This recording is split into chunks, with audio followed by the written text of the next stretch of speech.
This is a tutorial for King of Glory in the key of D minor, which is the same as the Jesus Culture recording. Now, what we're going to do isn't going to be a huge departure from the recording, but we're going to have some modifications that make it more fit for FVC and just easier to follow, because there's some really long musical parts that we won't be doing, and a couple of other modifications. But I'm going to do this video in two parts because there's some things to consider that aren't noted in even the most updated chord chart that I've seen, and just some things that could prove to be seem more complicated than they really are. So right now I'm just going to break down the parts, and then in the second part of this video we'll talk about why things work the way they do. So for the intro, it's a two-part thing. We have variations of D minor over a D octave. In your left hand, you're going to be playing a D octave. In your right hand, you're going to be playing A, D, F. It's an inverted D minor. You're going to go 1, 2, 3, 4, and then an accent note. 2, 3, 4. And you're going to do an accent note on G, and then you're going to play what would be like a D4. It's an inversion of it. I think I may have said inverted instead of, I'm not sure what I said before about the D minor, but for the D4 that we're playing right now, it's A, D, G. It's an inversion of doing D, G, A, which is like a D minor with a fourth. So accent G into 1, 2, 3, 4, back to the D minor, but with an accented F. We're going to accent on the E. 2, 3, 4. So that's an A, D, E, which is like playing a D minor with a 2. And this is just an inversion of it. So the first part of the intro, you're going to do this 4-chord progression twice. And I'm going to count it out as 16ths because that accented note is a 16th. So I'm going to do this really slow. So it's first the D minor, A, D, F. It's the first chord. The second chord in our progression is A, D, G. The third chord is back to the A, D, F. And the fourth chord is A, D, E. So it'd be 1E and a 2E and a 3E and a 4E and a 1E and a 2E and a 3E and a 4E and a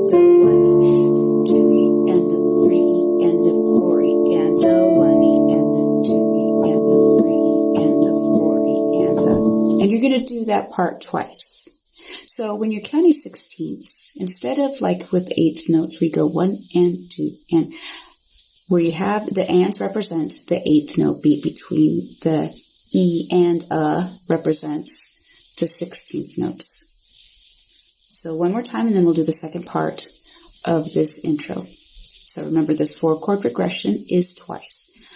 And I'm going really slow. The BPM is going to be about 80, which is a little bit faster than the recording, but we tend to do it just a few clicks faster at FVC.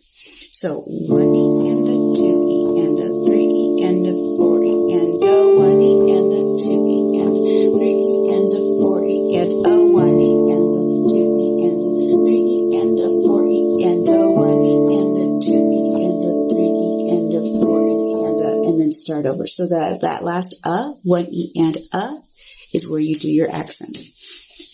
The second part of the intro is a little more simple, but we're going to bring our hand down a whole octave, an octave D, and we're going to be playing basically an F over the D and then a C over the D. So the F is a little more straightforward. It's a root F with an F on top. The C is actually a second inversion. So instead of a root C, instead of first inversion, it's a second inversion with the G on top. So we're back to 1 and 2 and because we don't have 16th notes highlighted. We'll go F and A for the first part of it, and then A and F.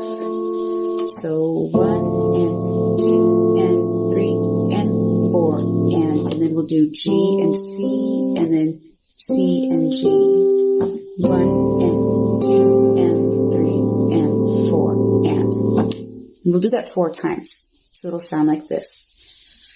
1 and 2 and 3 and 4 and 1 and 2 and 3 and 4 and 1 and 2 and 3 and 4 and 1 and 2 and 3 and 4 and 1 and 2 and 3 and 4 and 1 and 2 and 3 and 4 and 1 and 2 and 3 and 4 and 1 and 2 and 3 and 4 and. I believe I did that 4 times.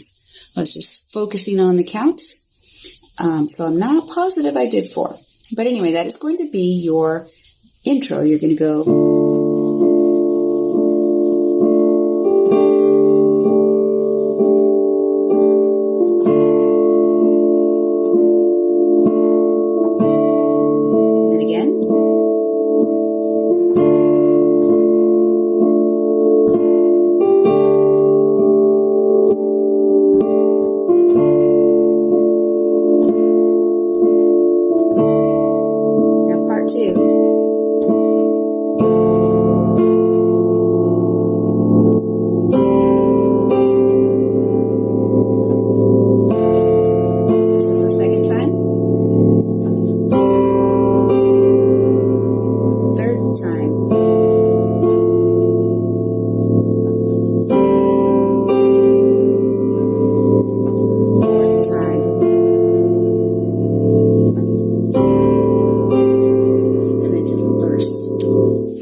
So the verse is going to be pretty simple. What we're going to do is, and this is where we deviate from the recording, we don't do verse 3. What we do is verse 1 twice. We do verse 1, we have the interlude, and then, that's not the whole interlude, but we do that interlude, that riff that makes the song, that really, that is the defining theme of the song. We know it's that song when we hear that. So we do verse 1, we do our riff, then we come back to verse 1, and then we go to the chorus. And I'm not going to show you the riff right now because the riff and the chorus are the same thing. So when you learn the chorus, you learn the riff. It's the full length of the chorus. So for verse 1, it's going to be really simple. A fifth in your left hand, D and A, and then a root, D minor. So that's D, F, A. 1, 2, 3, 4. 1, 2, 3, 4. And now for B flat major 7, we're not changing anything in our right hand because when you do a B flat in your left hand, this is B flat major and the A is the 7th. So we don't need to move it anywhere. 1, 2, 3, 4. 1, 2, 3, 4.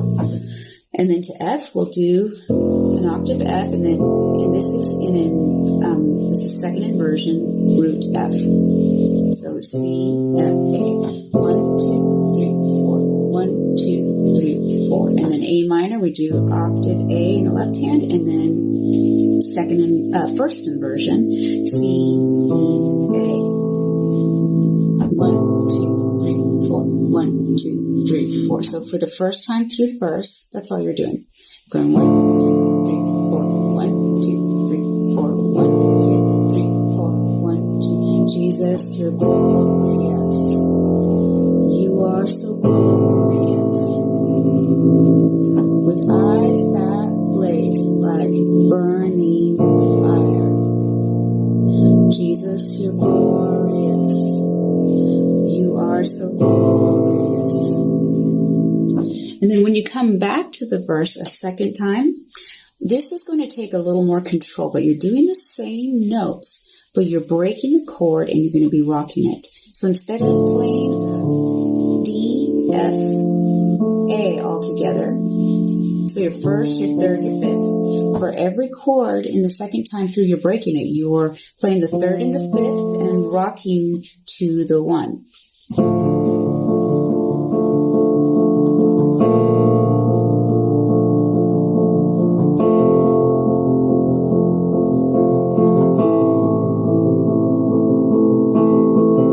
So I'll, in the second part of this video, talk about how you can have practice strategies for that, because sometimes people have a really hard time, especially with the pinky, controlling the pressure there, or sometimes flattening out because there's not control over that weak finger. But that's what it's going to look like for verse 1 when you come back to it. So I'll play through it, and then we'll talk about verse 2. Your face outshines the brightest sun. Jesus, you're glorious. You are so glorious. With eyes that blaze like burning fire. Jesus, you're glorious. You are so glorious.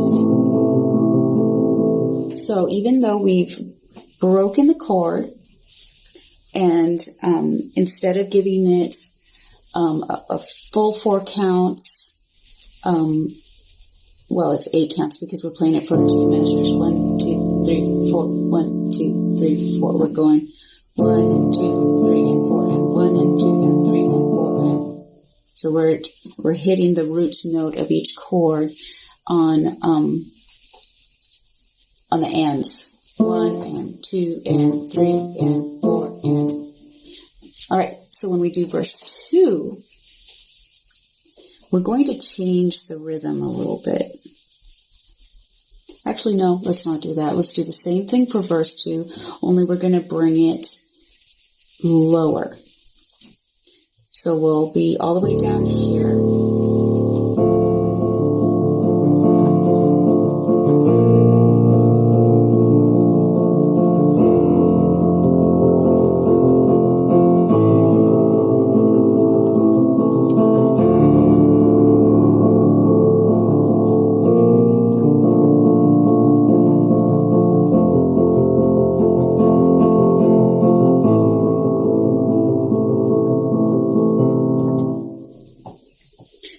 So for verse 1, when you come back to it, and for verse 2, you're going to do the exact same thing, but for our umph, we'll bring our hand down just a little bit lower.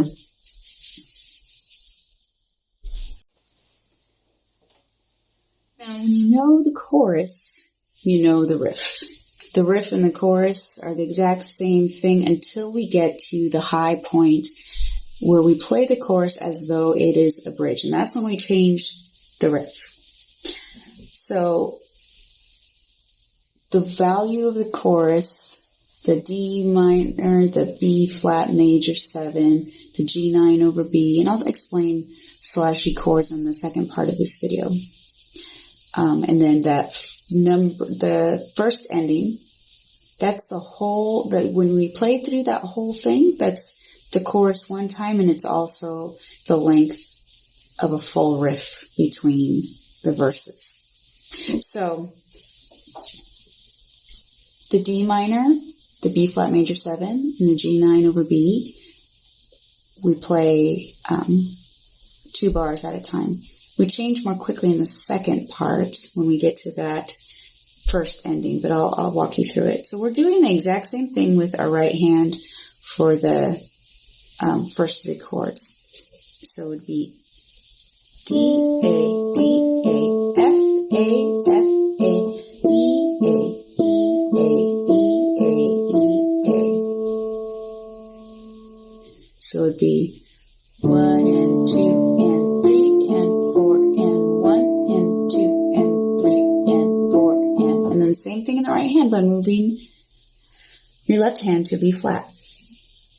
1 and 2 and 3 and 4 and 1 and 2 and 3 and 4 and now be natural in the left hand, same thing in the right hand. 1 and 2 and 3 and 4 and 1 and 2 and 3 and 4 and then when we get to the ending that has a number 1 by it, we're going to change a little more quickly, and then we're going to do one difference in the right hand when we get to the F over C. So we go 1 and 2 and 3 and 4 and 1 and 2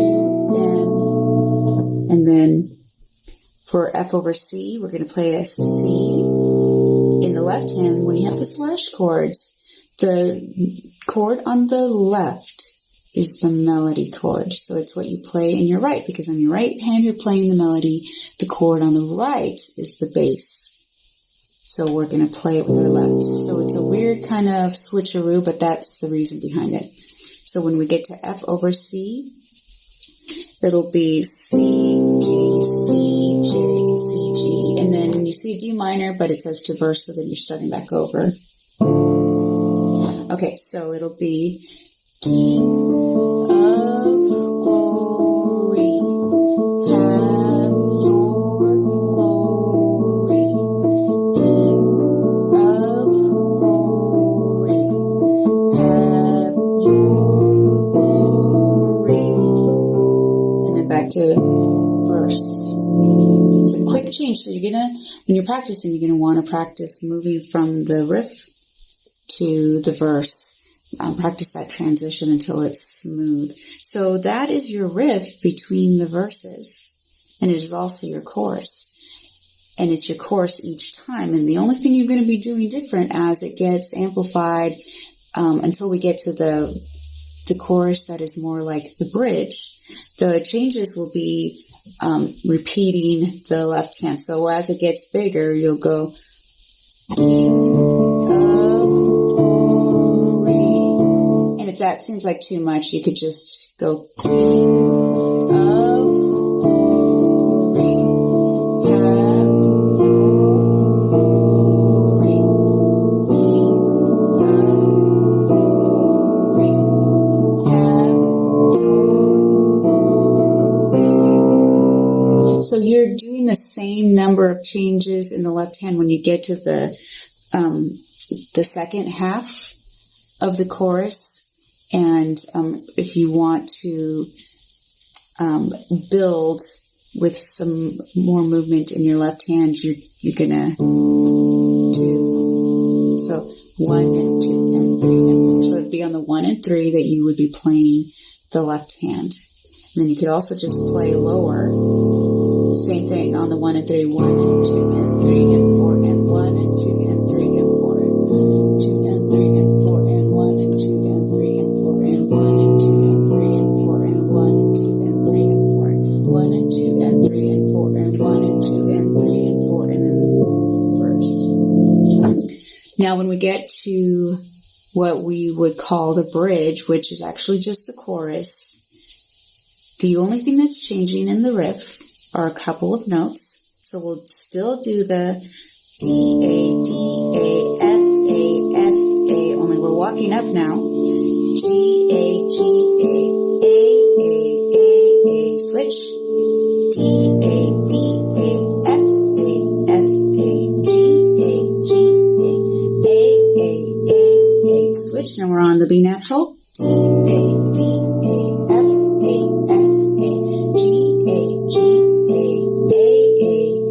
and then we're going to come to our quicker switch. D, A, D, A, F, A, F, A. So you're going to switch, and when you're on your F, F, A, F, A, and then G, A, G, A, and then instead of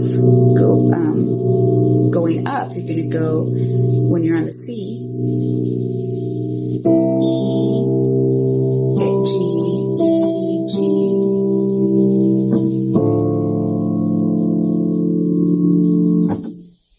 when you're ending the song, you're going to roll from a low octave to a D minor 7. So when you do it slowly, like think dominoes, just practice that roll. So that's how we're going to play it. And then for the second part of the video, we'll talk about some of the theory behind what we're doing so you understand why it works and some practice strategies.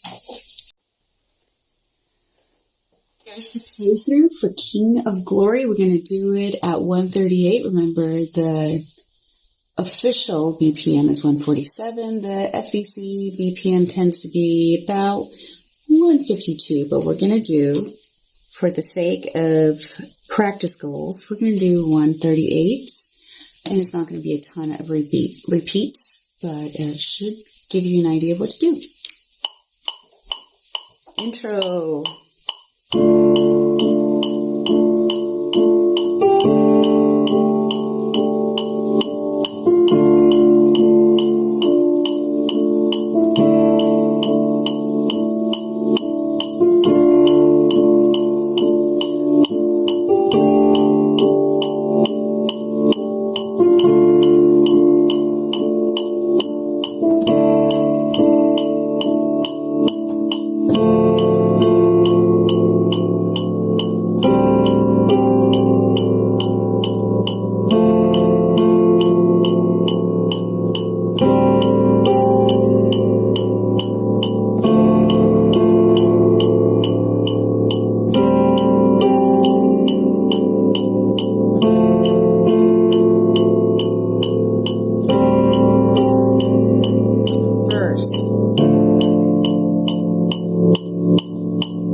So here's our part 2 for King of Glory, and this is kind of notes and considerations.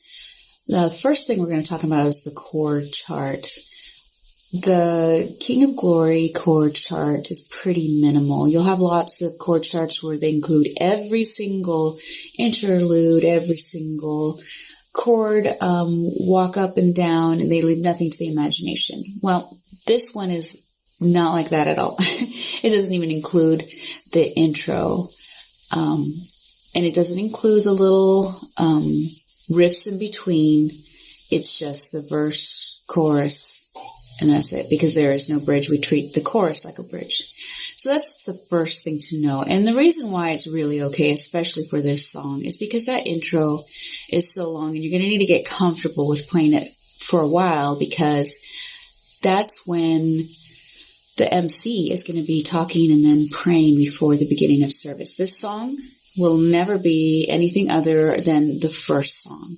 So you can't get in your head, even though I gave a pattern for the first half of the intro and then the second half, you can't think of it as it only lasts that long. You're going to have to think of ways to stretch it out. That was just a strategy of how to divide up the two parts, and you could just keep repeating through, doing the first part a couple of times and then the second part 4 times, and then going back and forth with that before you go into the verse when the prayer is ended and service really begins.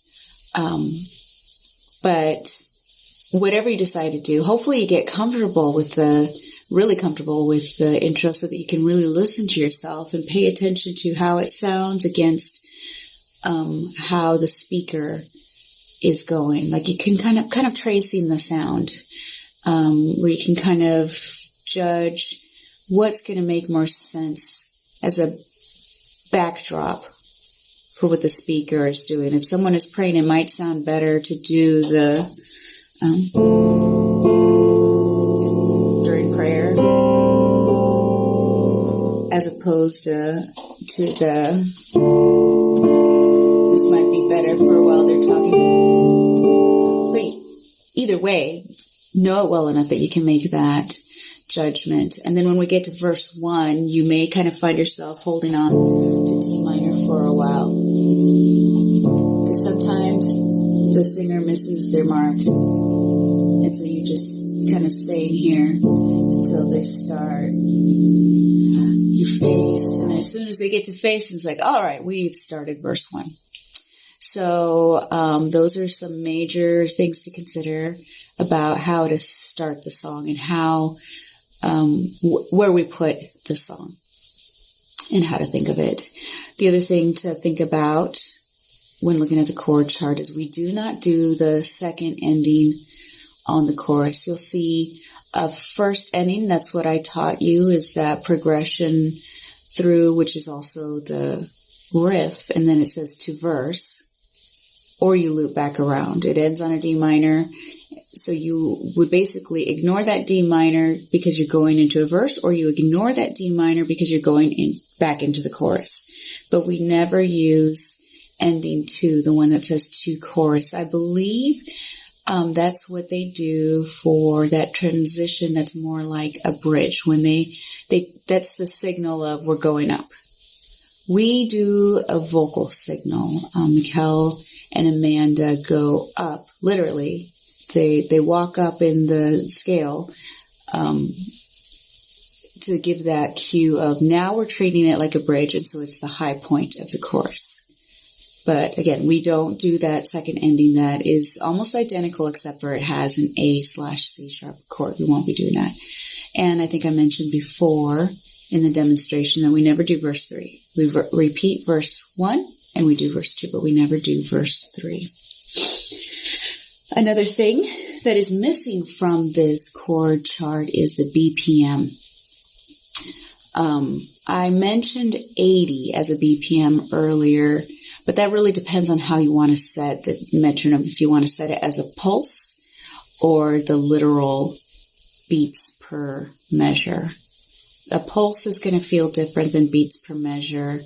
More typically, it makes more sense like with a 6/8 time, where you're setting your metronome not to the 1, 2, 3, 4, 5, 6, 1, 2, 3, 4, 5, 6, where you're setting it to the pulse would be 1, 2, 3, 4, 5, 6, 1, 2, 3, 4, 5, 6, where it's not noting, it's not emphasizing every single subdivision of the 6/8 meter. It's noting kind of the driving, like the points that you need to make sure that you really hit so that your rhythm doesn't spiral out. So if you do, when I mentioned 80, that isn't the true BPM. It's more like a pulse. The The exact BPM of the song is 147. We probably go a little closer to 152.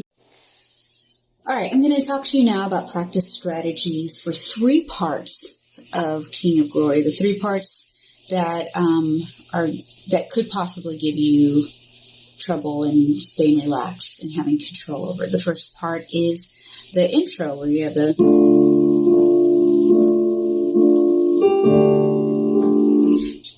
when you're really using your pinky, your ring, and your middle finger to highlight that sound. Maybe you don't have weak little fingers and this isn't something you need to do, but in case you have trouble having a relaxed, controlled motion over those notes, then this is what I would like you to do. Instead of playing the full chord, just play that top note line. So the F, G, F, E.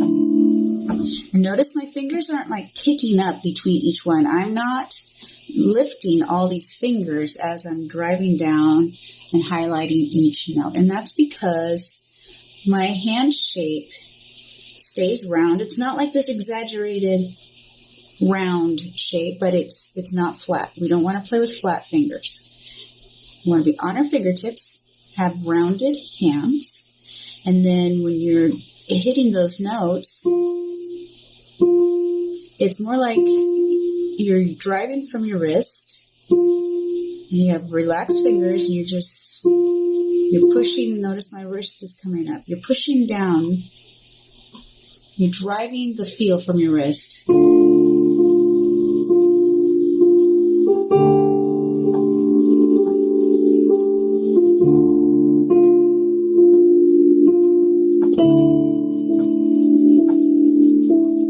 So you'll have to do that really slow to get the feel of your wrist pushing you forward.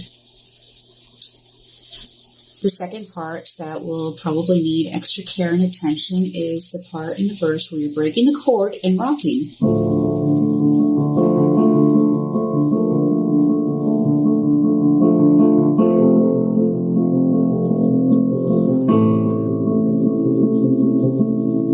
If you're not careful, you're going to get tense here and your hands are going to seize up. It's going to ache. It's going to be difficult to move. And if it doesn't force you to stop, it'll put you in a position to have a cramped, painful hand later. And if you do it enough, you end up with tendonitis. So we want to avoid all of that. This is a good strategy for any song where there's a lot of rocking. But what you're going to do is, again, we're driving from the wrist. So it's going to be very slow and exaggerated until it feels relaxed. Again, rounded hands, my fingers aren't kicking up, my hands aren't flat. I'm driving from my wrist. So to exaggerate it,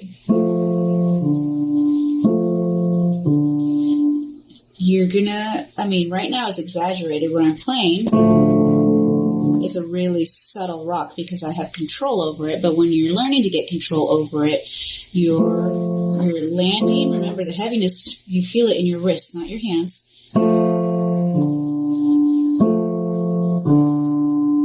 Make sure you're landing with where your wrists feel like they're over your, kind of like a squat. You want to have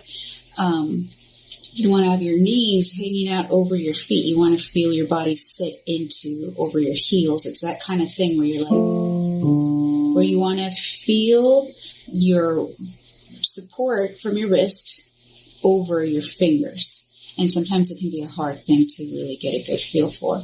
But while you're figuring it out and making sure you feel it, make sure your wrist is what's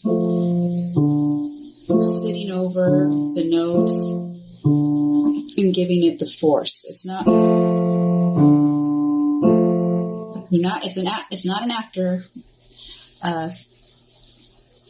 a step. It's not a step that comes after. It's the power behind what you're doing. It's the frame.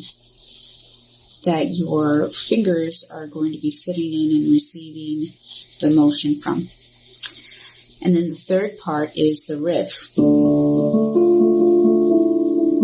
And this will be a derivative of what you're going to do with the broken chord. You want your wrist to be in there. So I'm going to exaggerate it, but